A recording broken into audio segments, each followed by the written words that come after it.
बड़का गांव में जो पुलिस है वो कंपनी के साथ मिलके दबाव बना रही है रैयत पे। वो फर्जी मुकदमे कर रही है, लोगों को जेल भेज रही है। यही बात पूर्व मंत्री योगेंद्र साहु भी कर रहे हैं। यही बात पूर्व विधायक श्रीमती निर्मला देवी जी भी कह रही है। यही बात मैं भी कह रही हूँ। अब बीजेपी और कांग्रेस एक ही बात कह रहे हैं। आप सभी मीडिया बंधु सब संविधान के चौथे स्तंभ हैं। आप ही बताइए, सच में बड़का गांव में चल क्या रहा है? और कंपनी और सब लोग कह रहे हैं, बीजेपी और कांग्रेस दोनों जब कह रही है और जब वो विधानसभा में 0 आवर में वो पढ़ दे रहे हैं, तो इसका मतलब इसकी पुष्टि होती है कि कंपनी और प्रशासन मिलके रैयतों पे दबाव बना रहा है। ये जो फूट डालने का कोशिश कर रहे हैं वो आगे भी करेंगे और इस तरह से करते आए हैं, करते रहेंगे। लेकिन हम लोग की लड़ाई जारी रहेगी, हम लोग का आंदोलन जारी रहेगा और तब तक जारी रहेगा जब तक उचित मुआवजा और पुनर्वास हमारे क्षेत्र में या हमारे विस्थापितों को नहीं मिलेगा। इन दिनों झारखंड विधानसभा का बजट सत्र चल रहा है और बजट सत्र के दौरान झारखंड का बड़का गांव विधानसभा क्षेत्र लगातार सुर्खियों में बन रहा है। बड़का गांव विधानसभा क्षेत्र से पूर्व विधायक, पूर्व मंत्री गिरफ्तार हो चुके थे। झारखंड पुलिस ने उनको एनटीपीसी से विस्थापितों के आंदोलन में गिरफ्तार कर लिया था। इसमें योगेंद्र साहु की पुत्री जो अम्बा प्रसाद हैं वो भी बड़का गांव से पूर्व विधायक रह चुकी हैं और लगातार आवाज उठाते नजर आ रही हैं। कहते नजर आ रही हैं कि बड़का गांव में विस्थापितों की लड़ाई उनकी परिवार ही लड़ते आ रहे हैं। ऐसे में बड़का गांव के विस्थापित और रैयतों की जो लड़ाई है वो अब राजनीतिक रूप लेने लगी है। सबसे पहले सुनाते हैं आपको कि अम्बा प्रसाद क्या कुछ कहते नजर आ रही हैं। सबसे पहले आप सभी पत्रकार बंधु, प्रेस, मीडिया, सभी हमारे मीडिया साथी को जोहार करते हैं। आप सभी को तहे दिल से धन्यवाद देते हैं कि समय समय पे आपने हमेशा हमारे प्रेस कॉन्फ्रेंस को और या हमारी बातों को बहुत प्रमुखता से चलाए हैं। आज मुझे यहाँ पे आना पड़ा क्योंकि देखिए, लगातार देख रहे हैं कि हजारीबाग के माननीय श्री सांसद महोदय मनीष जायसवाल जी या फिर बड़का गांव के जो विधायक है श्री रोशन लाल चौधरी जी, मतलब अपने काम के बारे में बताना छोड़ के हमारा नाम को केंद्र बिंदु बना के, हमें केंद्र बिंदु बना के हमारे बारे में ही बात करते रहते हैं। यहाँ पे विधानसभा से निकलते हैं तो अम्बा प्रसाद के बारे में बात करते हैं। अब सांसद महोदय भी 2 दिन पहले मेरा नाम लेके प्रेस कॉन्फ्रेंस की और ऐसा ऐसा बात कर रहे थे कि मुझे हंसी आ रहा था कि एक जनप्रतिनिधि, ऐसे ऐसे जनप्रतिनिधि को लोगों ने चुना है। आजकल लोगों को मेरी शादी की बहुत चिंता हो गई है। शादी एक मेरी निजी निजी जिंदगी से संबंध रखता है। किसी की निजी संबंध या निजी पसंद के बारे में राजनीतिक लोग को टिप्पणी नहीं करना चाहिए। मेरी तो एक भी शादी नहीं हुई है, किसी किसी की 3-3 शादी हो गई है। एक जो सब लोग जानते हैं और जिसमें हम लोग जाके गिफ्ट भी दिए थे। 2 का छुपा के की अगर बताते तो हम लोग उसमें भी जाके गिफ्ट देते। अब आजकल हमारे क्षेत्र में दहेज का आदान प्रदान करके हमारे लोकसभा क्षेत्र में कॉरपोरेट सामूहिक शादी कराया जा रहा है, जिसको पूरा कॉरपोरेट स्पॉन्सर कर रहा है, एनटीपीसी और अन्य कंपनी स्पॉन्सर कर रही है। आप लोग सुने होंगे कि सीएसआर से शादी हो रहा है। अब तो खुल के, जब हमारा विरोध चला, हम बयान देने लगे तो खुल के अभी इस बात को कबूल भी किया गया माननीय सांसद जी के द्वारा कि सीएसआर से हमने उनको याद दिलाया, सीएसआर का क्या जिम्मेदारी है, कंपनियों को याद दिला रहे हैं। क्योंकि जो गरीब जनता है वो नदारत है, तो गरीब जनता क्या कुंवारे लोग ही हैं गरीब? और जो विस्थापित हैं, सीएसआर से विस्थापित लोगों का अधिकार सबसे ज्यादा होता है। लेकिन ये पूरा जो स्पॉन्सर करके जो एनटीपीसी, ये जो सामूहिक शादी का जो आयोजन किए थे एनटीपीसी के सीएसआर पैसे से, जिसके स्टार प्रचारक मनीष जायसवाल जी थे और जिसका पूरा खर्चा उठाने वाला एनटीपीसी और कई कॉर्पोरेट कंपनी थी, जिसमें बीजेपी के लोगों को फायदा हुआ और राजनीतिक फायदा पहुंचाने वाले जो लोग हैं वो एनटीपीसी और कंपनी है। तो आप सोच लीजिए कि किस तरह का खेल खेला जा रहा है और कैसे मूर्ख बनाया जा रहा है जनता को। ये बोलते हैं हमारे घर ईडी आया, तो हमारे घर ईडी आया तो सबको पता है, आप लोग भी चलाए हैं कि हमारे घर ईडी आया। बहुत सारे लोग कहानी भी बनाए हैं तरह तरह के, लेकिन हम उस पर नहीं जाएंगे। हमारे घर ईडी आया तो हम कोई बीजेपी के बिल में तो जाके नहीं घुस गए, और ना ही कोई बीजेपी के वॉशिंग मशीन में जाके घुस गए, जैसे कि विधायक श्री रोशन लाल चौधरी जी बड़का गांव के घुस गए वॉशिंग मशीन में, जैसे कि सांसद महोदय भी बीजेपी के वॉशिंग मशीन में दूसरे पार्टी से आके घुस गए, और जैसे कि कुछ लोग घुसते हैं और घुसने के बाद बिल्कुल बेदाग होके वॉशिंग मशीन से निकलते हैं। तो मैं बस इतना ही कहना चाहती हूँ कि थाली के बैंगन की तरह इधर उधर होने वाले, जो कभी इस पार्टी में कभी उस पार्टी में, पहले कांग्रेस जिंदाबाद भी करते थे, फिर जेबीएम जिंदाबाद भी किए हैं, उसके बाद फिर बीजेपी में आके बीजेपी का भी गाना गा रहे हैं। इनका कोई स्थायी राजनीतिक मतादर्श नहीं है, ये लोग का कोई स्थायी मतादर्श नहीं है। ये लोग जहां फायदा देखते हैं वहां पे ये लोग मतलब वहां पे ढल जाते हैं। तो इस तरह के लोग का कोई मतादर्श नहीं है, और गिरगिट और शेरनी में अगर लोग अंतर नहीं समझ सके तो ये मेरा दुर्भाग्य है। इन्होंने एक 0 आवर में एक मामला पढ़ा था, और पढ़ते पढ़ते इन्होंने बोला कि बड़का गांव में जो पुलिस है वो कंपनी के साथ मिलके दबाव बना रही है रैयत पे, वो फर्जी मुकदमे कर रही है, लोगों को जेल भेज रही है। यही बात पूर्व मंत्री योगेंद्र साहु भी कर रहे हैं, यही बात पूर्व विधायक श्रीमती निर्मला देवी जी भी कह रही है, यही बात मैं भी कह रही हूँ। अब बीजेपी और कांग्रेस एक ही बात कह रहे हैं। आप सभी मीडिया बंधु सब संविधान के चौथे स्तंभ हैं। आप ही बताइए सच में बड़का गांव में चल क्या रहा है। और कंपनी और सब लोग कह रहे हैं, बीजेपी और कांग्रेस दोनों जब कह रही है और जब वो विधानसभा में 0 आवर में वो पढ़ दे रहे हैं, तो इसका मतलब इसकी पुष्टि होती है कि कंपनी और प्रशासन मिलके रैयतों पे दबाव बना रहा है, कंपनी और प्रशासन मिलके फर्जी मुकदमा करके रैयतों को जेल भेज रहा है। तो इसमें बीजेपी क्या कर रहा है?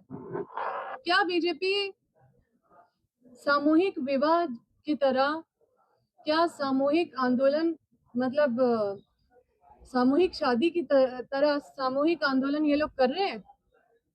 पूरे जिला के जितने हजारीबाग जिला के विधायक हैं और सांसद हैं, क्या विस्थापितों के लिए कुछ कर रहे हैं?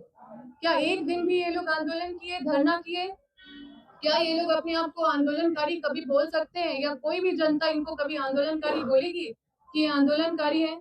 यहाँ पे विधायक श्री रोशन लाल चौधरी आते हैं और बोलते हैं नौटंकी कर रहे लोग, नौटंकी कर रहे हैं, और बोलते हैं कि अंबा प्रसाद ने सिर्फ अपने माता पिता को छुड़ाया और बाकी रैयतों को जेल भेज दिया। मुझे भी पता है कि यह साजिश किया गया ताकि आंदोलन को कमजोर किया जा सके, क्योंकि जो एफआईआर किया गया है उस एफआईआर कॉपी को मैं यहाँ लाई हूँ, आप देख लीजिए। इसमें योगेंद्र साहु जी का भी नाम है इस एफआईआर में, और निर्मला देवी जी का भी नाम है, लेकिन इन लोगों को छोड़ के 5 मासूम रैयतों को जेल भेज दिया गया। जब हम लाइव आए थे तो हम अपने माता पिता के लिए बात नहीं कर रहे थे। हम जब लाइव आए थे तो वो गरीब मासूम रैयतों को हम अपने लाइव में दिखाए थे कि देखिए इन लोगों को देखिए आप, और उनको छुड़ाने के लिए हम गए थे, लेकिन चकमा देके उनको पुलिस पूरा उनको दिन भर इधर उधर छुपा छुपा के रखा, और हम लोग ढूंढते रहे उनके पूरे परिजन के साथ। हम दिन भर शाम को मतलब 3 चक्कर लगाए होंगे केरेडारी से हजारीबाग, केरेडारी थाना, पगार थाना, बड़का गांव थाना, केरेडारी अस्पताल, बड़का गांव अस्पताल, कई जगह हम लोग ढूंढते रहे। फिर शाम को जब इस एफआईआर का पता चला तब जाने कि इस तरह का साजिश किया जा रहा है और आंदोलन को कमजोर करने का कोशिश किया जा रहा है, और रैयतों को ये समझाने का कोशिश किया जा रहा है कि हम लोग उनके साथ नहीं है। लेकिन उनका ये मंसूबा कभी भी कामयाब नहीं होगा। ये जो फूट डालने का कोशिश कर रहे हैं, वो आगे भी करेंगे और इस तरह से करते आए हैं, करते रहेंगे। लेकिन हम लोग की लड़ाई जारी रहेगी, हम लोग का आंदोलन जारी रहेगा और तब तक जारी रहेगा जब तक उचित मुआवजा और पुनर्वास हमारे क्षेत्र में या हमारे विस्थापितों को नहीं मिलेगा। आप लोग सुने होंगे प्रेस कॉन्फ्रेंस में माननीय सांसद महोदय बोल रहे थे कि पूर्व मंत्री श्री योगेंद्र साहु जी अपना जमीन के लिए या अपना जमीन के लिए या फिर अपना फैक्ट्री के लिए मुआवजा मांग रहे हैं। वो तो कब से आंदोलन कर रहे, कितने सारे कंपनी को भी भगाए और हमको लगता है 3 साल भी नहीं हुआ उनका जेल से आए हुए, 7 साल वो जेल में भी रहे, राज्य बदल भी हुए। तो क्या बड़का गांव में रैयत होना तो इसका मतलब अपराध है? अगर अपने जमीन में आंदोलन कर रहे तो ऐसा होता है क्या कि आप अपना जमीन का आंदोलन अलग कीजिए और दूसरे का जमीन का आंदोलन अलग कीजिए, ऐसा होता है? तो अगर वो 2013 का कानून का मांग कर रहे हैं कि 2013 कानून का पालन करो, तो पालन होगा तो पूरे प्रोजेक्ट में होगा। एनटीपीसी पूरे प्रोजेक्ट में ये पालन करेगी, ना कि सिर्फ उनके जमीन में पालन होगा। तो सुना आपने कि अंबा प्रसाद क्या कुछ कहते नजर आ रही थी। वहीं हजारीबाग के विधायक प्रदीप प्रसाद और बरका गांव से वर्तमान विधायक रोशनलाल चौधरी साफ तौर पे कहते नजर आ रहे हैं कि अंबा प्रसाद का परिवार शुरू से केवल अपनी जमीन की लड़ाई लड़ते नजर आ रहा है। यानी विस्थापितों की मांग को वो धरातल पे नहीं उठा रहे, वो उठा रहे हैं केवल उनकी जमीन बचे, उनकी फैक्ट्री बचे। तो इन सारे मुद्दों को लेकर क्या कुछ कहते नजर आ रहे हैं वर्तमान विधायक, आइए। पूर्व विधायिका ने कहे कि शादी का सलाह दिया जा रहा है। निश्चित रूप से राजनीतिक दृष्टिकोण से तो हम इस बात को नहीं बोल सकते हैं। शादी अपनी मर्जी पर कोई कर सकता है कितनी भी उम्र में, लेकिन जब भी मुलाकात औपचारिक उनसे होती है तो हमेशा अंकल कह के वो कहते हैं। उस रिश्ते के नाते हम कहेंगे कि समाज में जो रीति रिवाज है या और उम्र का जो है उसके अनुसार तो हम अंकल के हैसियत से सलाह देंगे, राजनीतिक की से नहीं कि शादी की उम्र हो गई है, होनी चाहिए, बाकी उनकी मर्जी। हाँ, आप आपको आपके बीजेपी पर आने में वो कह रही है कि हम पर भी एक दबाव था लेकिन हम नहीं आए, इसलिए आप लोग परेशान कर रहे हैं। आप लोग बीजेपी जाते हैं तो बेदाग निश्चित हो रूप जाते से हैं। हमारे या हमारे परिवार या हम लोग जिन लोगों के ऊपर आरोप लगाया गया है उन लोग के ऊपर किसी तरह का आज तक सरकारी एजेंसी से ना राज्य के किसी एजेंसी से या केंद्र के एजेंसी से किसी के ऊपर, ना प्रदीप बाबू के ऊपर, ना मेरे ऊपर, ना मनीष जायसवाल के ऊपर किसी तरह का कोई आज तक कोई आरोप नहीं है, लगा भी नहीं है। सीधी की बात तो छोड़िए, रही बात कि उन्होंने जो आरोप लगाया है कि बड़का गांव में वहाँ के विस्थापितों को लेकर हम लोग कहीं बात को नहीं रखते हैं या मनीष जायसवाल जी नहीं रखते हैं, उसके संबंध में हम आपको बताना चाहते हैं कि लगभग 13-14 महीना हो गया विधायक बने हुए प्रदीप जी का और मेरा। तीनों माँ बाप और बेटी को मिलाकर एवरेज हम चुनौती देते हैं विस्थापन को लेकर। जितना सदन में विस्थापितों की आवाज को औसतन हम ऑन रिकॉर्ड होगा, आप भी उसको अभी भी देख सकते हैं, वहाँ के विस्थापितों को बात को जितना हमने रखा है वो तीनों मिलकर उतना नहीं रखे हो। और रहा बात आंदोलन को बेचने की, हम आज भी खुलेआम चुनौती देते हैं कि लगातार 15 साल तक वहाँ के विस्थापितों को गुमराह किया गया, वहाँ के विस्थापितों को हक को बेचा गया। साक्षात उदाहरण है, आज से सप्ताह दिन पहले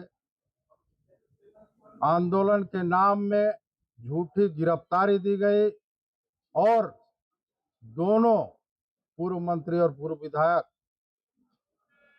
कांग्रेस में सरकार के दबाव में या सरकार की चापलूसी में उनको छोड़ दिया गया और बेचारे जो गरीब थे, कमजोर थे, उनको जेल भेजा गया। कानून में सब बराबर है, यदि एक ही आंदोलन में उनको गिरफ्तार किया गया था तो सबको एक साथ गिरफ्तार किया गया था, तो दूसरे लोगों को क्यों जेल भेजा गया और ये दोनों माननीय लोगों को क्यों छोड़ा गया, ये सवाल हम आज करते हैं, आप उनसे पूछिए। पहला दिन तो आप साथ जैसे नजर आ रहे थे, अपना प्रसाद जी के साथ खड़े थे। गलत।